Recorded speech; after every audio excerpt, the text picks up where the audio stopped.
यहाँ पर जैसे ही आशिर सरवत बेगम के साथ वहाँ हादिया के घर यानी कशान के घर पहुँच जाता है और हादिया और फजीला बेगम से बतूल की सफाइयाँ पेश करवाने लगता है और उनसे गवाही लेने लगता है कि बतूल वाकई साहिल को पसंद करती है। कहीं मुझे बतूल के खिलाफ झूठी खबर तो नहीं सुनाई गई। मैं इस बात की आप लोगों से तफ्तीश करने आया हूँ, यानी एक परमानेंट खबर लेने के लिए आया हूँ कि वाकई क्या रियल है और क्या झूठ है। अभी आशिर के सामने हादिया बोल ही रही होती है, बता ही रही होती है अपनी बहन बतूल के बारे में कि नहीं आशिर भाई ऐसा बिल्कुल नहीं है, बतूल अपनी जगह बिल्कुल राइट है, बतूल सिर्फ उस चीज़ की सज़ा भुगत रही है जो जुर्म उसने किया ही नहीं। हादिया साथ साथ फजीला बेगम भी बतूल के मुतालिक बोलने लगती है और आशिर से बातचीत करने लगती है और समझाने लगती है कि आशिर बेटा मेरी बात सुनो, बतूल ऐसी लड़की बिल्कुल भी नहीं है, बतूल बहुत अच्छी लड़की है जिसका इंतखाब तुमने किया। अगर किसी भी रिश्ते के दरमियान शक पैदा होने लग जाए ना तो वो रिश्ता हमेशा के लिए खोखला हो जाता है, तो इसलिए तुम्हें शक करने की बिल्कुल भी ज़रूरत नहीं,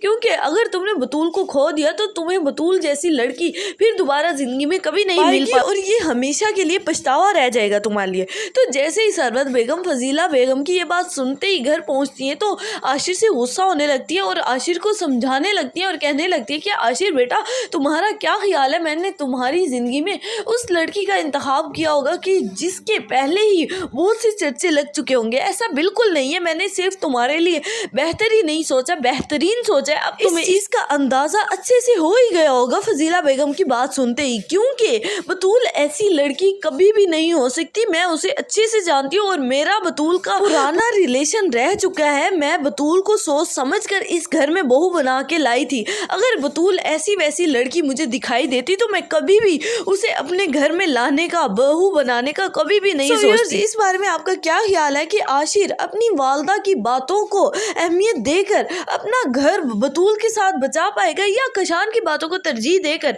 अपनी जिंदगी अपने ही हाथों से बर्बाद कर बैठेगा? कीमती राय से आगाह करना मत भूलिएगा नीचे कमेंट सेक्शन में।